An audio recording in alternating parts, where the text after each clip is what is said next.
pelayan, bukan tuan atau apapun ya.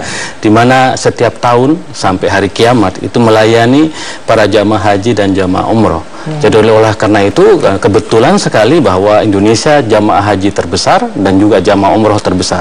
Kalau kita lihat di bandara hampir setiap hari ribuan orang mengunjungi Arab Saudi untuk beribadah di Haramain Asy-Syarifain, itu di Mekah dan di Madinah. Oleh karena itu kenapa Raja Salman disambut dengan sangat luar biasa oleh Presiden Jokowi dan seluruh warga Indonesia, tidak lain karena posisinya beliau sebagai Khodimul Haramain Asy-Syarifain ini. Baik, Mas Wisrawi, terkait dengan geopolitik yang nanti akan kita bahas lebih lanjut, tadi belum sempat terjawab. Kenapa mulai Raja Salman ini baru mengalihkan pandangannya dari barat ke timur, negara-negara Asia, termasuk Indonesia kali ini? Kenapa sebelum-sebelumnya mungkin belum tercetus ide reformasi semacam itu?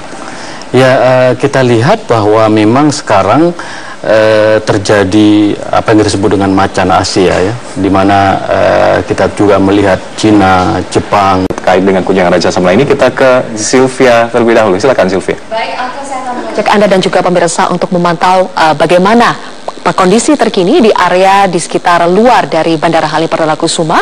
Sudah ada rekan kami Eva Wondo yang akan melaporkan langsung. Eva? Ya, Eva, bagaimana kondisi terkini di area luar dari Bandara Halim Perdana Kusuma?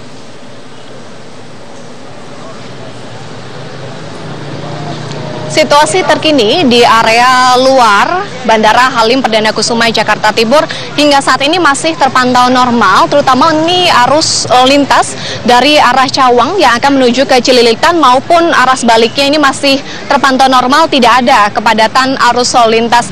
Namun hingga saat ini sejumlah personil kepolisian terutama dari Ditlantas Polda Metro Jaya ini terus mengatur arus lalu lintas di area luar Bandara Halim Perdana Kusuma di kawasan Jakarta Timur ini. Sejak pagi tadi kami memantau juga sejumlah personil kepolisian dari Polda Metro Jaya dan juga Polres Jakarta Timur terus bersiaga, berjaga mengamankan sisi luar atau area luar Bandara Halim Perdana Kusuma di kawasan Jakarta Timur ini. Informasi yang kami dapatkan dari Kabid Humas Polda Metro Jaya, Kombes Pol Argo Juwono, nanti saat rombongan Raja Arab Saudi Salman bin Abdul Aziz Al Saud ini tiba di Bandara Halim Perdana Kusuma dan akan mengarah ke Istana Bogor, Jawa Barat, di Jalan Petrus atau di jalan depan Bandara Halim Perdana Kusuma Jakarta Timur ini yang akan masuk ke arah tol Cawang, Jagorawi ini akan ditutup sementara. Ini tadi disampaikan oleh Kabid Humas Polda Metro Jaya, Kombes Pol Argo Yuwono, bahwa merupakan prosedur normal untuk tamu kenegaraan atau tamu VVIP yang fungsinya tentu untuk mengamankan perjalanan dari rombongan Raja Arab Saudi Salman bin Abdul Aziz Al Saud yang setelah mendarat di Bandara Halim Perdana Kusuma nanti direncanakan pukul 12.30 akan langsung menuju ke Istana Bogor, Jawa Barat untuk menggelar pertemuan bilateral dengan Presiden Joko Widodo. Informasi terkini yang kami peroleh bahwa Presiden Joko Widodo telah tiba di Bandara Halim Perdana Kusuma Jakarta Timur tentunya untuk menyambut kedatangan dari rombongan Raja Arab Saudi Salman bin Abdul Aziz Al Saud bersama dengan delegasi menteri-menteri dan juga Pangeran Arab Saudi. Eva Wondo melaporkan langsung dari area luar dari Bandara Halim Perdana Kusuma, Jakarta Timur.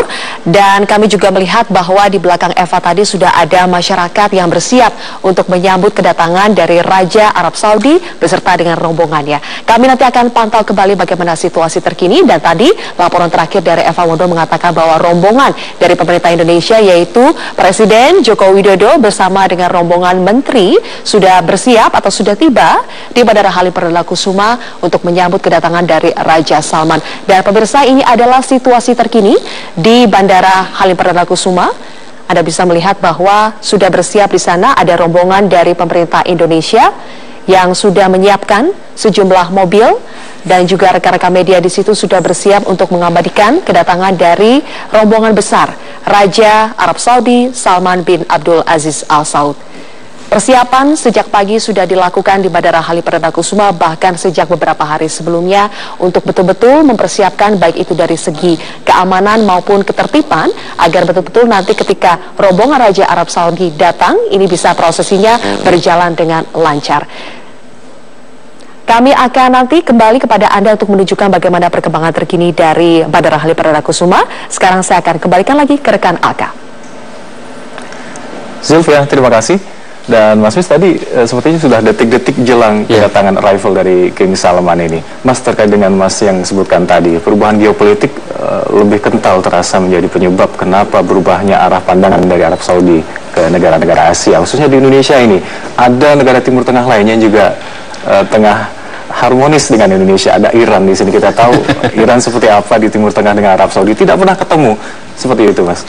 Ya, memang ini mungkin takdir sejarah Presiden Jokowi ya, dengan politik bebas aktif yang sangat luar biasa di mana itu kuncinya ya. Karena Indonesia sama sekali independen di sini. Independen, bebas aktif dan dari konstitusi kita dijelaskan bahwa Indonesia harus menjadi poros perdamaian dunia.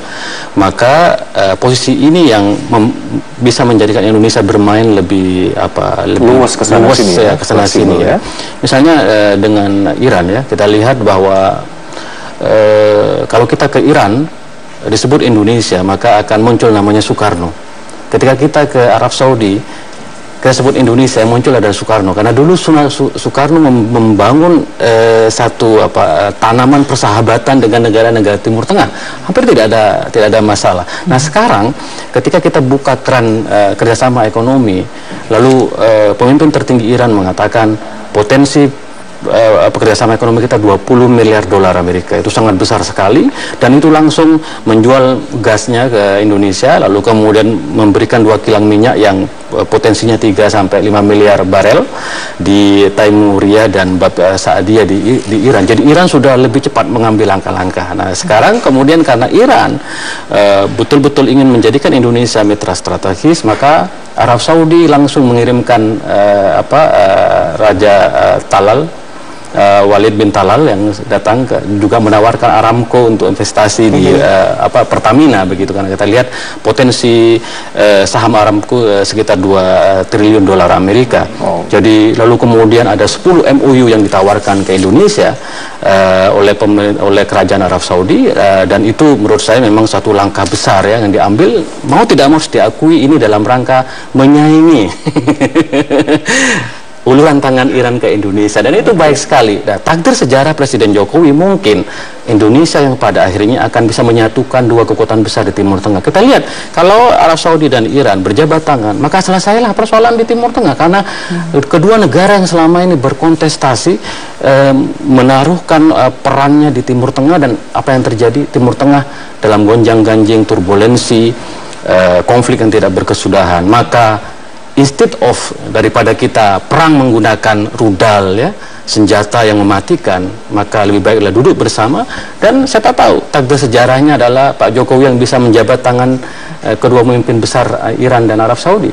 Kita tidak tahu. Intinya Indonesia sekarang menjadi magnet tersendiri, epicentrum bagi 2 kekuatan di Timur Tengah yang tadinya terus berseteru.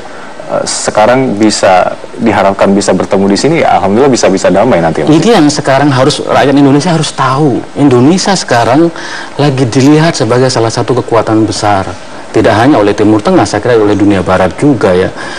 Dan kesadaran ini harus membangkitkan pride, kebanggaan kita, nasionalisme kita, bahwa Indonesia sekarang dianggap sebagai solusi oleh banyak orang. Sikap politik luar negerinya, demokrasinya, lalu bagaimana Islam yang moderat di Indonesia. Jadi inilah yang saya kira harus membangkitkan kebanggaan kita sebagai sebuah bangsa. Dan Presiden Jokowi itu memang ini presiden yang mempunyai satu karakter yang bisa menaklukkan hati ya. Bagaimana saya melihat pertemuan Presiden Jokowi dengan Ali Khamenei, pemimpin tertinggi Iran. Kata dia mengatakan, memang ada 2 kilang minyak, sudah banyak yang ngincar dari negara barat, tapi saya ingin kasih ke Indonesia. Begitu, itu kan pendekatan hati. Begitu pula ketika Presiden Jokowi berjumpa dengan Raja Salman, itu pertemuan yang kayak pertemuan yang lama rindu gitu. Dia mengatakan tertarik dengan Indonesia orang baik dan ingin mempererat kerjasama, lalu kemudian kita dikasih 10.000 tambahan jamaah haji, kuota haji dinormalisasi, jadi jamaah haji kita tahun ini 230.000 kembali ke awal. Ini kan luar biasa. Nah, momentum yang seperti ini yang sebenarnya saya kira harus menyatukan kita sebagai bangsa, bahwa kita memang dilihat oleh dunia, oleh Arab Saudi sebagai negara besar. Baik, mari Mas, kita sama-sama sebarkan ke masyarakat Indonesia bahwa tidak hanya sumber daya manusia, sumber daya alam maksud kami yang kaya ke Indonesia, tapi juga politik luar negeri yang bebas aktif, dan terutama tadi Islam Nusantara yang penuh kedamaian, yang jadi Islam Nusantara yang berkemajuan. Karena ada Muhammadiyah juga. Baik, Mas Yusrawi, terima kasih telah bergabung sama kami. Kita akan kembali untuk Anda, tetaplah bersama kami di live event Kunjungan Raja.